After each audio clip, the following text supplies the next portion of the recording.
오늘도 같은 본문에서 온전한 사람이라는 제목으로 말씀을 나누도록 하겠습니다. 한국 선교 열전에 나오는 한 이야기를 읽고 말씀을 나누도록 하겠습니다. 거제 포로 수용소, 1951년 거제도 17만 명에 달하는 포로들이 뒤엉킨 그곳은 매일같이 공산주의와 자유주의라는 이념이 충돌하며 동료를 죽이고 보복하는 지옥의 축소판이었습니다. 배고픔은 일상이었고 내일 누가 죽어나갈지 모르는 공포가 짙게 깔린 곳이었습니다. 이런 살벌한 곳에 복음이 스며들기 시작했습니다. 대규모 예배는 꿈도 꿀 수 없었기에 뜻이 맞는 포로들 텐트 구석 혹은 작업장에서 몰래 서너 명씩 모였습니다. 종이가 귀에 시멘트 포대자루를 뜯어 그 위에 기억나는 성경 구절을 적어 돌려 읽었습니다. 수용소 안에서 신앙이 발각되면 반동으로 몰려 죽을 수 있었기에 그들은 서로의 어깨를 감싸주고 입모양으로만 찬송을 했습니다. 상상이 되십니까, 여러분? 당시 수용소에서 가장 귀한 것은 생명과 직결된 보리 주먹밥 한 덩이였습니다. 어느 날 예수 믿기로 한 포로들이 모인 작은 소그룹에서 믿기 힘든 일이 벌어집니다. 굶주림으로 죽어가는 옆 텐트의 동료를 위해서 각자 받은 주먹밥 절반씩을 떼어놓기 시작한 것입니다. 너도 배고프고 나도 배고프지만 우리 안에 계신 예수님이 저 친구를 살리라고 하신다. 자신들도 피골이 상접한 상태에서 내민 그 절반의 주먹밥은 단순한 음식이 아니었습니다. 그것은 자기 생명을 나눈 그리스도의 살과 피였습니다. 이 광경을 목격한 공산군 포로들과 중공군들이 충격을 받았습니다. 총칼로도 굴복시키지 못했던 그들의 마음이 작은 공동체가 보여준 이 희생적인 사랑 앞에 무너져 내린 것입니다. 여러분 이게 거제 포로 수용소에 있었던 일인데요. 여기서 옥호열이라고 불려지는, 우리나라 말로 옥호열이라고 불려지는 북장로교회 소속으로 되어 있는 선교사와 그리고 또 조선신학교에 속해 있던 한번 자막 좀 열어주시겠어요? 맹의순이라는 학생이 그 안에 들어가서 복음을 전하면서 일어난 일들입니다. 거제 포로 수용소의 기간이 약 1년 5개월 밖에 되지 않았는데 여기서 일어난 일의 결과가 무엇인가? 약 2천여 명의 사람들이 세례를 받고 또 거기 있는 학생들 400명에서 500명의 학생들이 그 안에 개설된 성경학교와 그리고 신학 과정을 밟으면서 나중에 장로교 신학의 뿌리가 된 북한 선교의 뿌리가 됐는데 어디죠? 남대문 신학교의 전신인 장로교 신학의 전신인 남대문 신학교의 편입으로 갔다는 거죠. 그래서 오늘 한국교회의 원로 목사들 가운데에서 이 지금 거제도 수용소의 출신 목사님들이 많이 있다고 합니다. 그 시작은 바로 이 맹의순이라는 젊은 신학생 한 명으로 시작되는 것이었습니다. 피난길에 올랐다가 미군에게 보니까 그 빨갱이처럼 보였나 봐요. 그래서 오해를 받아서 거제도 포로 수용소에 억류되었는데 이후에 석방될 기회가 있었지만 그는 석방을 거절하고 북한군과 중공군 포로들의 발을 닦아주면서 복음을 전하다가 27살에 숨을 거두게 됩니다. 당시 남대문 교회 배명준 목사와 함께 맹의순의 석방을 위해 애썼던 정창원 장로는 67년 전에 면회 갔던 날을 생생히 떠올립니다. 맹 선생을 면회했지요. 포로 수용소 석방자 명단에 포함되었으니 나가자고 했는데 나는 안 갑니다 하는 거야. 어디 가서 이보다 더 큰 황금 어장이 있겠느냐며 나를 여기 들어오게 한 것은 다 하나님의 뜻이다 라고 하면서 한사코 거부했어요.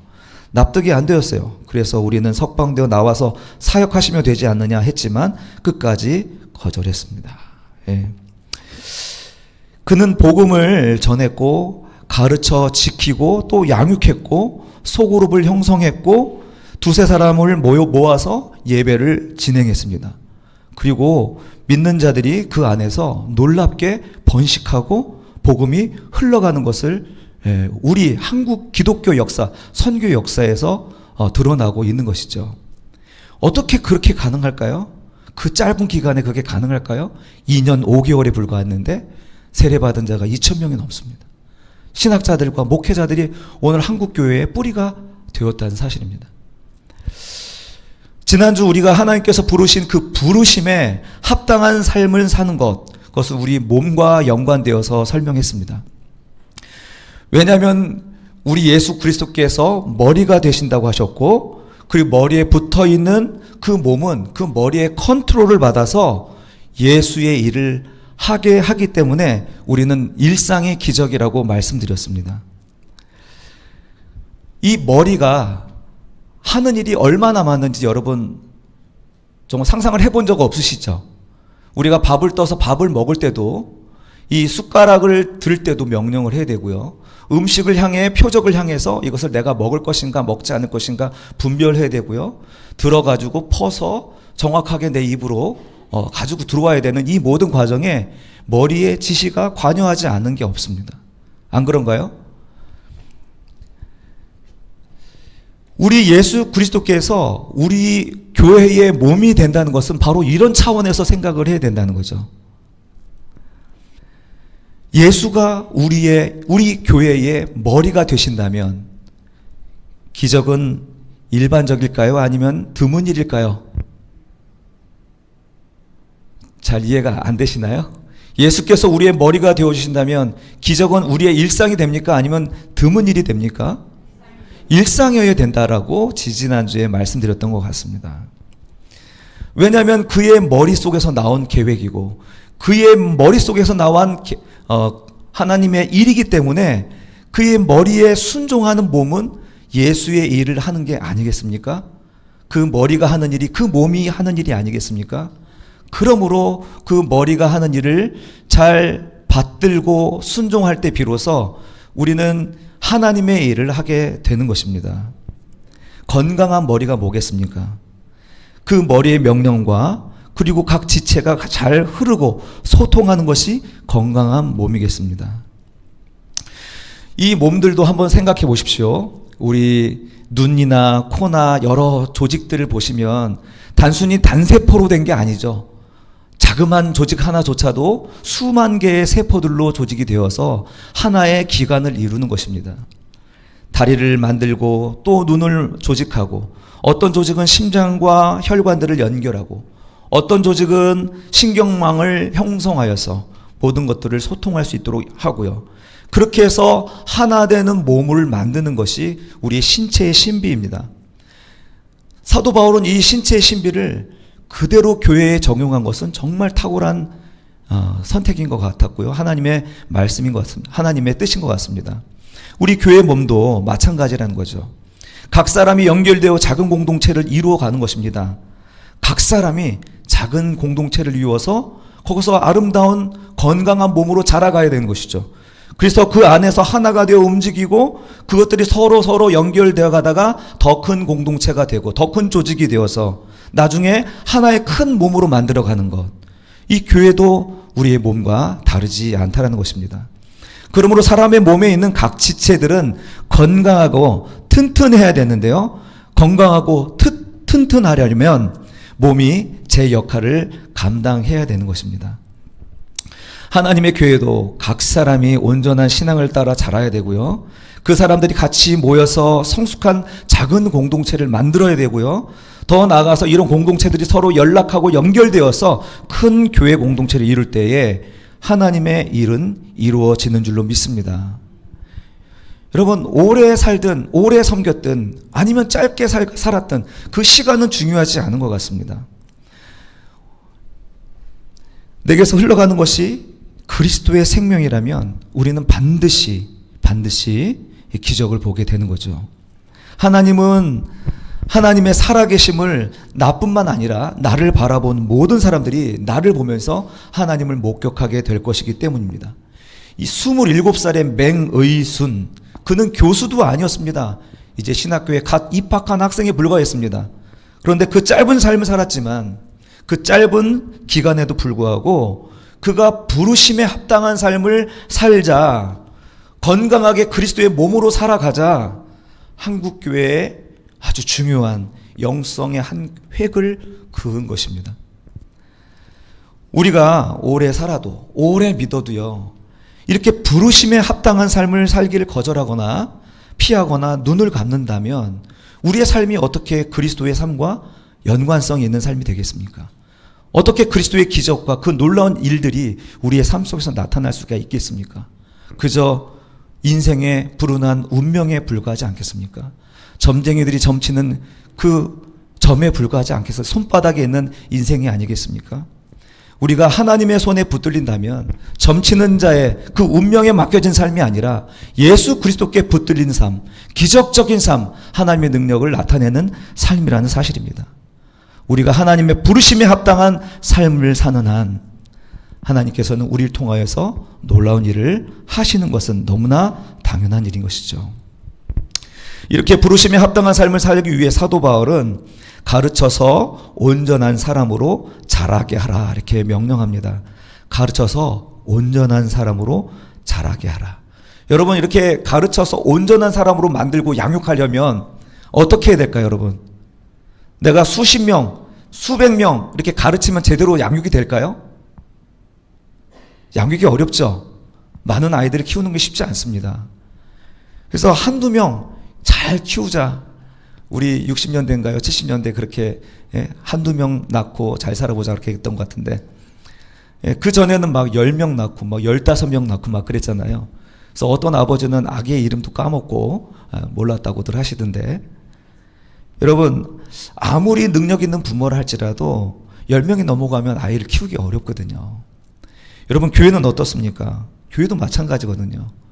교회도 일대 다수의 목회자 한 사람의 여러 다수의 성도를 목양하는 게 가능하다고 생각하십니까? 불가능한 거 아닌가요, 여러분? 바울의 명령은 이렇게 일대 다수의 목회가 아니고요, 이 소그룹을 통하여서 똘똘 뭉친 작은 단위의 공동체를 통해서 이 양육을 하라고 말하는 거예요. 그 작은 공동체를 통해서 가르치고 온전한 사람으로 자라게 하라고 명령하는 것입니다. 그 안에서 숨을 곳이 없이 다 드러나는 그 가정에서 여러분, 여기서 치유가 일어나는 것입니다. 요즘 세상 사람들 너무나 외롭잖아요. 내가 내 속을 이야기할 곳이 아무도 없습니다. 심지어 내 남편에게도 내 아내에게도 얘기할 수 없는 어려움과 아픔이 있지 않습니까? 그런데 이런 영적 공동체 안에서 이런 가족을 이루어서 이야기할 때 여기서 치유의 사역이 일어난다니까요. 우리의 질병, 몸의 질병의 70%는 정신적인 질병에서 오는 것입니다. 우리의 마음의 병이 치유되고 정신적 질병이 치유되면 우리 몸에 일어나는 70%의 육신적인 질병은 다 떠나가게 되는 것입니다. 나머지 30%는 하나님의 뜻에 맡기는 것이죠.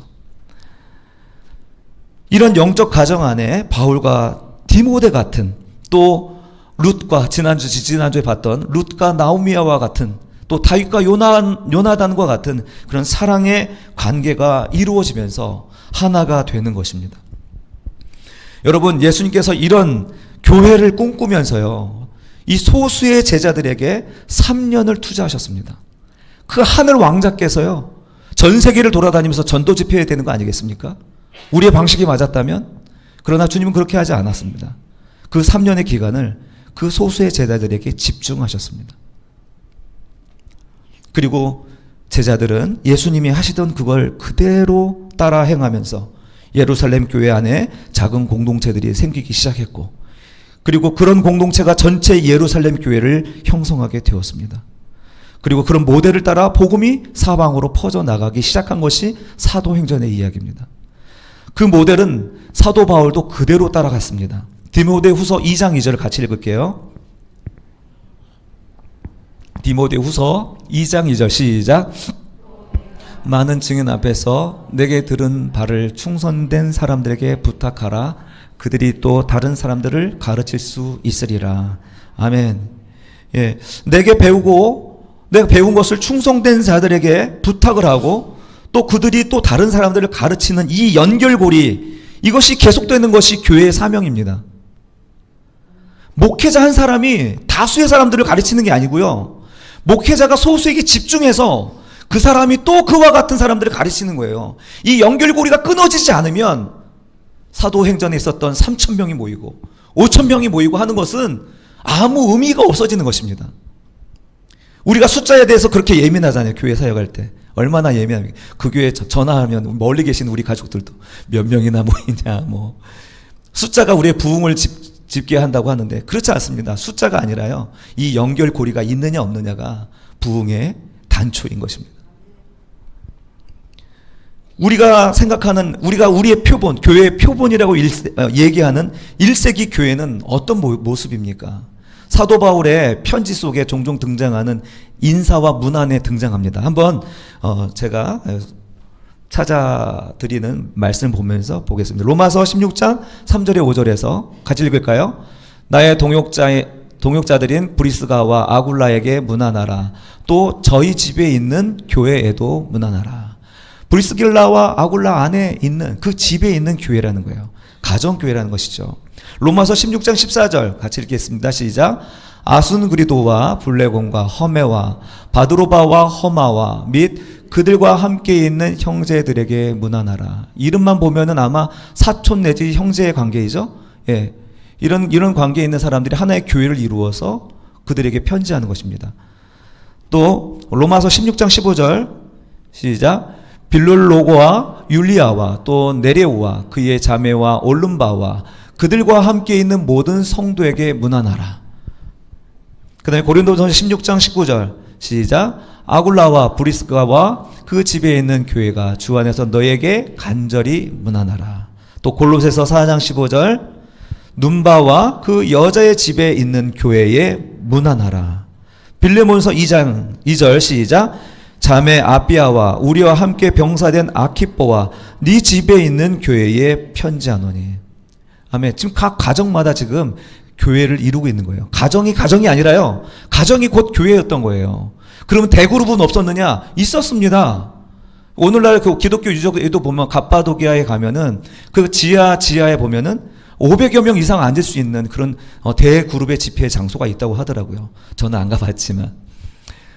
여러분, 교회는 이렇게 각 가정에서 소그룹을 통하여서 모여지고 연결되어서 커다란 공동체를 형성했고 313년에 결국 기독교가 서방 세계와 동유럽에 그리스도가 퍼지게 된 것이 아닙니까? 여러분, 우리가 말하는 교회와 얼마나 다른지 한번 생각해 보자 하는 말입니다. 여러분이 생각하는 교회가 바로 1세기 교회인가 한번 질문해 보자는 것입니다. 이 작은 공동체는 서로 뗄래야 뗄 수 없는 관계를 맺고 있습니다. 예수 그리스도 안에서 서로 하나로 연결되어 사랑하고 아끼고 위로하고 격려하고 지적하고 고쳐주는 그런 삶을 같이 하는 교회로 이루어 나간 것입니다. 오늘날 우리의 교회는 초대교회 그 1세기의 교회와는 거리가 있습니다. 오히려 천주교의 모델과 거의 유사합니다. 천주교 예배 형태를 점점 따라갑니다. 성의를 입고 점점 여기에 장식과 그리고 모양들을 천주교의 형식을 많이 따라갑니다. 그리고 만인 제사장주의가 아니라 천주교의 사제주의를 따라가고 있습니다. 만인 제사장이 뭔지 아시죠, 여러분? 여러분이 제사장입니까, 아닙니까? 왜 자신이 없으세요? 여러분 제사장이십니까, 아닙니까? 그럼 여러분이 누구에겐가 목자가 됩니까, 안 됩니까? 자신이 없으잖아요. 보세요. 우리는 종교 개혁자의 후예들입니다. 만인 제사장주의, 우리가 하나님 안에서 담대히 나갈 수 있고 누군가를 인도해 줄 수 있는 목자라는 겁니다. 그건 특별한 자에게 불어주신 사명이 아니라 모든 자에게 명하신 명령입니다. 여러분은 누군가의 목자가 되는 거예요. 그런데 우리는 천주교의 그 전통을 거기서 분리되어 나왔음에도 불구하고 여전히 사제주의로 가고 있어요. 왜 그럴까요? 왜 그런 것 같습니까? 편하니까요. 그런 걸 목회자들한테 맡기고 좀 편하게 신앙생활 할 수 있으니까. 일종의 암묵적인 거래인 거죠. 여러분, 주님은 우리에게 그렇게 명령하지 않았습니다. 오늘 이렇게 하나님께서는 오늘 우리 교회를 통하여서 교회를 주시면서 이 교회에 대해서 여러 선물을 주셨습니다. 은사를 주셨는데 그게 11절입니다. 그 선물이 뭔가 11절 다시 한번 보겠습니다. 시작. 그가 어떤 사람은 사도로, 어떤 사람은 선지자로, 어떤 사람은 복음 전환자로, 어떤 사람은 목사와 교사로 삼았다. 이게 우리 교회에 주신 선물입니다. 사도는 뭡니까? 이 바울처럼 이렇게 개척 잘하는 이런 사람들이 사도인 것 같고요. 또 선지자 같은 사람들은 말씀을 선포하여서 사람들의 마음을 깨워서 회개하게 만드는 사람들이겠죠. 또 복음 전하는 사람들은요, 예수 이름을 전하지 않으면 입이 근질근질해서 참을 수 없는 이런 분들이 있죠. 이런 분들이 복음 전하는 자죠. 또 목사와 교사는 두 가지 은사가 아니라 하나의 은사입니다. 목사와 교사는 분리되지 않습니다. 목사와 은사는 양을 치고 그들을 양육하고 가르쳐서 주님 말씀을 지키게 하는 자들이겠죠. 근데 이 목사라는 번역이 목사라기보다는 목자에 더 가까운 뜻입니다. 목자. 물론 성경에는 이런 은사 말고도 많은 은사들이 우리에게 주어지지만 반드시 이 교회는 이 은사가 필수적으로 있어야 된다는 거죠. 우리에게 주신 이 교회를 위하여 주신 이 은사가 두 가지를 향하고 있습니다. 그 두 가지가 뭐냐면 바로 그리스도의 사역과 그리스도의 인격입니다. 한번 따라합시다. 그리스도의 사역과 그리스도의 인격. 여러분, 우리 교회 안에 목사와 사도와 또 교사와 또 여러 많은 은사들이 있는데 우리에게 이 은사를 주신 것은 그리스도가 하신 일을 우리가 하는 것이고요. 그리스도가 가지신 성품과 인격을 우리가 갖는 것이 목표입니다. 그것이 알파와 오메가입니다. 그 이상도 그 이하도 없습니다. 우리가 예수를 닮는 것입니다. 우리에게 주신 것은 바로 예수를 내가 닮고 누군가를 예수를 닮게 하기 위해서 그 선물을 우리 교회에게 주신 거라는 것입니다. 그게 12절, 13절의 말씀입니다. 한번 다시 리마인드 해볼까요? 시작. 이는 성도를 온전하게 하여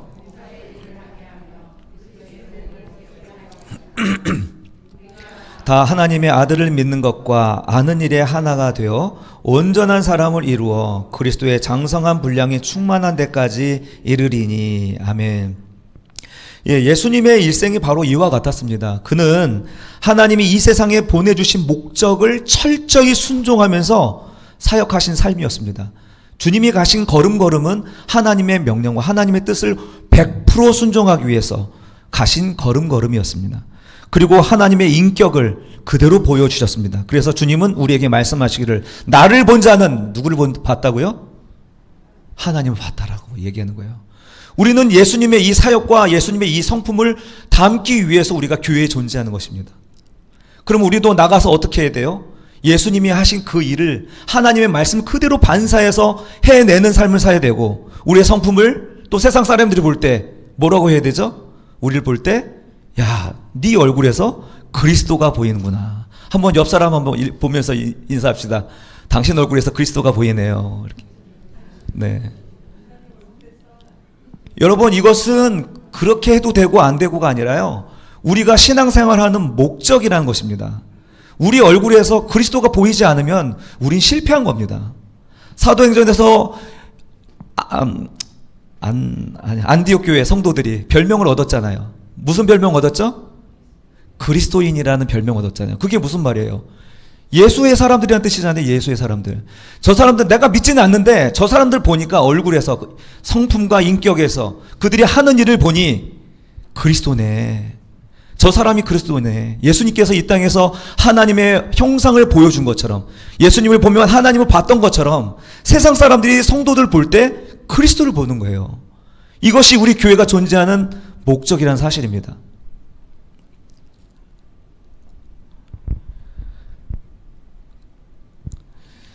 그런데 이게 쉽지가 않죠. 그래서 우리는 그리스도 안에서 자라가야 하는 것입니다. 오직 사랑 안에서 15절 한번 같이 읽겠습니다.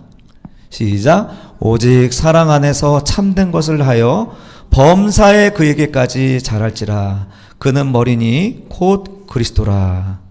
아멘. 그러므로 우리가 온전한 사람이 되는 것과 온전한 사역자가 되는 것은 바로 예수님이 우리에게 주신 가장 큰 계명이고 가장 큰 명령인 것입니다. 성경은 바로 그 이야기를 하고 있습니다. 성경은 이 관계를 이야기하고 있습니다. 하나님은 유능한 일꾼을 키우려고 하는 게 아닙니다. 하나님은 정말 사랑하는 관계를 맺게 하기 위해서 우리를 먼저 부르셨고, 예수님을 보내셨고, 우리를 부르셨고, 우리를 통해서 그 자들을 찾도록 우리를 부르신 것입니다. 인간이 사랑의 관계를 깨고 도망간 이후에도 하나님은 끊임없이 사랑의 관계를 회복하려고 찾아오고 추적하시는 것이 성경의 이야기가 아닙니까? 그리스도의 성육신 역시 참사랑의 관계를 시작하시고 보여주신 구속의 역사인 것입니다. 이런 관계가 우리의 일인 것입니다. 우리에게 위임받은 명령인 것입니다. 신앙생활의 목적이라는 것을 우리가 잊지 않았으면 좋겠습니다. 우리 마태복음 28장 18절에서 20절의 말씀은 우리 주님께서 마지막으로 명령하신 명령인데요. 여기서 명령 하나가 등장합니다.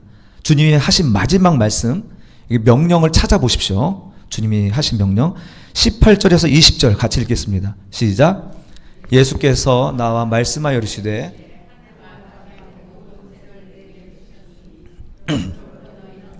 모든 민족을 제자로 삼아 아버지와 아들과 성령의 이름으로 세례를 베풀고 내가 너에게 분부한 모든 것을 가르쳐 지키게 하라. 볼지어라 내가 세상 끝날까지 너희와 항상 함께 있으리라 하시니라. 아멘. 자, 여기서 등장한 명령형 동사가 딱 하나 등장하는데 뭐였죠? 예? 예, 센스 있으신 분들은 그 따옴표를 보셨을 텐데 제자 삼아라가 나오죠. 제자 삼아라. 이 예수님의 마지막 명령, 마지막 유언은 제자를 삼아라 하는 그 명령 하나에 담겨 있습니다. 제자를 삼아라. 오늘 우리 교회가 존재하는 이유가 뭐라고요? 제자를 삼아라. 제자를 삼아라. 우리의 모든 사업이 뭡니까? 제자를 삼는 일이어야 되는 것입니다. 제자를 삼는다는 말이 무엇일까요? 제자를 삼는다는 말. 예수님이 하셨던 그 일 그대로 하라는 거죠. 그렇죠? 스승이 한 일을 제자가 그대로 하라는 얘기죠. 내가 했던 것과 똑같이 하라 그 말입니다. 3년 반 동안 예수님이 그들과 함께 계시면서 그들에게 하신 것을 그대로 본받아 제자들에게 그렇게 하라고 이야기하는 것입니다. 사도 바울이요. 예수님이요. 예. 3년이면 그렇게 그와 같은 방식으로 주님이 3년을 사역하셨는데 그 사역은 3년으로 충분했습니다. 그렇죠, 여러분? 예. 맹의순이라는 이 청년도 2년 5개월이라는 그 짧은 세월이었지만 2년이면 충분했습니다. 그런데 수십 년 우리가 예배를 드리고 우리가 수십 년 신앙생활을 해왔는데 왜 우리에게는 그런 능력이 나타나지 않을까요? 그 원인이 어디에 있을까요? 제자 삼지 않기 때문이라는 것입니다. 속으로 관계를 맺고 속으로 우리가 정말 부대끼면서도 하나님의 말씀대로 순종하면서 살아본 경험이 없기 때문에 그렇게 살아보질 않았기 때문에 이 능력이 나타나지 않는 것입니다. 예수님은 우리에게 명령하십니다. 가르쳐 지키게 하라. 그게 제자 삼는 것입니다. 너희는 가서 그리고 세례를 베풀고 가르쳐 지키게 해라. 이것이 제자 삼는 3단계죠. 이렇게 모든 사람들에게 가서 모든 성도들이 이렇게 제자 삼는 일에 우리가 부름받았다는 사실을 기억해야겠습니다. 여러분, 이런 삶이 나 혼자 할 수 있을까요? 여러분 경험해 보셔서 알겠지만 우리가 이렇게 제자 삼으라는 주님의 명령에도 불구하고 잘 못하는 이유는 무엇일까요? 나 혼자 하기 때문이라는 것입니다. 전쟁은 혼자 하는 게 아니잖아요. 가장 치열한 전쟁은 바로 영적 전쟁입니다. 전도의 현장에서 나타나는 일입니다. 그런데 그 영적 전쟁도 전투인데 그걸 혼자 하고 있는 거예요. 혼자 하니 그 싸움에서 이기겠습니까?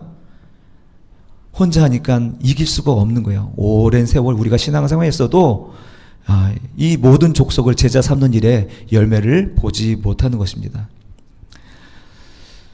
사랑하는 성도 여러분, 예수님이 3년 반 동안 이 소수의 제자들에게 집중했던 것을 기억하십시오. 그 12명의 제자를 제자 삼는 일에 주님은 3년을 오롯이 사용하셨습니다. 그런 예수님이 하신 사역이 바로 우리들이 해야 될 사역인 줄로 믿습니다. 참 공동체가 되어야 됩니다. 그래서 나 혼자로는 안 됩니다. 우리 공동체가 되어서 그룹을 만들고 목장이 되어서 그 안에서 서로 가르치고 지키고 잡아주는 일들이 일어나야 되는 것입니다. 그리고 그 안에서 세례를 주는 일이 일어나고 가르치는 일이 일어나고 지키는 일들이 일어날 수 있도록 우리가 이 교회 사명을 감당해야 되는 것입니다. 사랑하는 성도 여러분, 이런 일을 하려면 또한 우리가 영적 어린아이에서 벗어나야 됩니다. 어린아이의 특징이 무엇입니까, 여러분? 어린아이의 특징이 무엇이죠? 어린아이는 미성숙합니다. 잘 속아서 넘어갑니다. 그리고 분별력이 없습니다. 그리고 유괴도 잘 당합니다. 누가 따라오라 하면 잘 따라갑니다. 영적으로도 미숙하면 동일합니다. 우리 14절 같이 읽을까요? 14절 시작. 이는 우리가 이제부터 어린아이가 되지 아니하여 사람의 속임수와 간사한 유혹에 빠져 온갖 교훈의 풍조에 밀려 요동하지 않게 하려 함이라. 여러분, 우리가 영적 아이가 되면 이렇게 속임수와 간사한 유혹에 또 온갖 교훈에 빠져서 요동하게 된다는 거죠. 오늘날 많은 교인들이, 그리스도인들이 왜 사이비에 빠지고 이단의 소리에 귀를 기울이고 훅 하면 혹하고 이런 집단에 잘 넘어가고 가치관에 혼동이 일어나고 성경에도 없는 이상한 그런 풍조를, 전통을 따라가고 영적 준동에 우리가 빠져 들어가는지 모르겠습니다. 왜 그렇게 이런 유혹에 쉽게 넘어가게 됩니까? 우리가 영적으로 어린아이이기 때문이라는 것입니다. 신천지 사람들이 외치는 게 있죠. 장로교인들은 우리의 밥이다 라고 얘기하죠. 저들이 교리를 이야기하지만 성경을 아는 게 없다 하면서 기독교인들을 밥이라고 여깁니다. 여러분, 왜 우리가 이렇게 오래 믿었어도 영적 미숙에서 벗어나지 못할까요? 대단한 능력이 있어도, 영적인 체험이 있어도 우리가 미숙아일 수밖에 없는 것은 예수를 닮아 본 적이 없기 때문에 그렇습니다. 예수의 말씀을 순종하며 살아본 적이 없기 때문입니다. 예수를 믿고 자기를 부인하고 예수의 말씀을 따라가는 것이 아니라 자기를 긍정하고 자기 사랑에 하나님께 나아가기 때문에 여전히 영적 미숙아로 있는 것입니다. 아이들은 어떻습니까? 늘 어머니에게, 부모에게 달라고만 하는 거예요. 근데 25살, 30살이 됐는데도 계속 달라고 한다고 생각해 보세요. 부모의 근심이에요, 부모의 근심. 부모가 지금 주머니에 지금 돈이 얼마 있지도 않는데 맨날 돈을 달라고 해요. 지 문제를 가지고. 여러분 속상하지 않겠습니까? 영적 아이는 그렇습니다. 하나님 앞에 근심인 거예요. 아무리 가까이 와서 나 좀 살펴봐 주세요. 나를 만나 주세요. 주님 앞에 우리가 예배드리고 주님 앞에 항상 무엇인가 종교적인 행위를 해야 하더라도 주님 말씀 앞에서 나를 부인하지 아니하고 나를 주장하게 되면 그 영적인 삶은 미숙아일 수밖에 없는 것입니다. 여러분, 우리 신앙생활에 있어서 중요한 것은 예수 그리스도의 제자로서 예수님처럼 사느냐, 그게 문제입니다. 그리고 예수님의 인격을 담고 예수님처럼 사역하는 사람으로 키워지면 되는 것입니다. 이것을 우리가 방해하고 가로막고 또 그렇게 되도록 하지 못하게 하는 그런 불순물들이 우리 안에 있다면 날마다 제거해 가야 되는 줄로 믿습니다. 그래야 하나님께서 디자인하신 1세기의 교회처럼 그런 많은 열매를 맺을 수 있는 옥토 같은 토양이 되어야 되는 것이죠. 그렇게 되려면 작은 공동체가 되어야 됩니다. 작은 공동체에 헌신해야 됩니다. 우리 그 대집회의 예배도 예배지만 두세 사람이 모인 곳에서 가르치고 지키고 양육했을 때에 하나님의 구원의 역사가 일어난 줄로 믿습니다. 결론적으로 교회는 간판이나 조직이 만드는 것이 아니라 예수 그리스도를 중심으로 각 지체가 서로 연결되어 서로 도와주는 공동체가 되면 되는 것입니다. 우리 16절 마지막으로 한번 읽겠습니다. 16절 시작.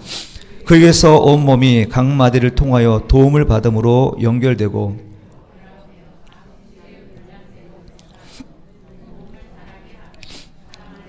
스스로 자라게 된다. 여러분, 건강한 몸은 스스로 자랍니다. 건강한 몸은 스스로 자라는 것입니다. 건강한 몸은 머리의 지시를 받아 온 몸이 서로 소통하며 목적한 바를 이루어 뜻을 성취하고 그 몸도 건강하게 스스로 자라게 되는 것은 변함없는 진리입니다. 어느 순간 6학년 오늘 졸업했는데 이한소망이가 저렇게 크게 될 줄 누가 알았겠습니까? 그냥 스스로 건강한 몸이기 때문에 스스로 자라는 것입니다. 교회도 마찬가지입니다. 교회도 오직 머리 대신 예수 그리스도를 구하고 예수의 사역과 그분의 인격을 담고 그분 말씀에 순종할 때 건강한 몸이 되고 튼튼한 몸이 되어서 스스로 자라는 것입니다. 우리 옥토교회 성도들은 이런 교회의 뿌리에 공동체에 깊이 뿌리를 박아야 되는 것입니다. 교회의 체질을 그래서 바꾸려고 하는 것입니다. 우리는 그런 교회를 지금 시작했습니다. 함께 마음을 모으고 뜻을 모을 때에 우리는 비로소 기적이 일상이 되는 예수의 사역을 하는 그런 성도의 삶을 만끽하게 될 것이며 주님 부르심에 합당한 열매를 맺게 되는 줄로 믿습니다. 이렇게 준비될 때에 하나님은 길을 열어주실 것입니다. 하나님은 문을 열어주실 것이고 하나님은 사람들을 보내주실 것이고 우리의 부족한 물질을 부어주실 것입니다. 우리의 연약한 지혜도 채워주실 것이고 기어이 건강하여서 장성하여서 할 수 있는 그 중요한 일들을 우리에게 맡겨주실 줄로 믿습니다. 몸이 약하고 내 몸이 어딘가가 절고 있는데 무슨 일을 맡기겠습니까, 여러분? 우리 몸이 건강해지면 주님은 우리가 말하지 않아도 우리에게 중하고 큰 것을 우리에게 맡겨주는 것입니다. 그래서 저는 꿈이 있습니다, 여러분. 교회가 교회를 낳는 꿈을 꿉니다. 교회가 이 지역을 넘어서 타 지역에 교회를 세우는 꿈을 꿉니다. 먼 곳에 또 교회를 낳아서 주님이 재림하시는 날까지 수많은 주님의 몸된 교회가 생겨나가는 것을 꿈꾸고 있습니다.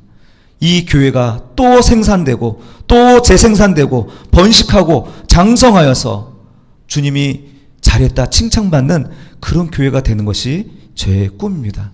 사랑하는 성도 여러분, 이런 건강한 몸, 튼튼한 몸, 이것을 위하여서 여러분 헌신해 주시기를 주님의 이름으로 축원합니다. 소그룹의 모임 우습게 생각하지 않았으면 좋겠습니다. 그것은 교회입니다.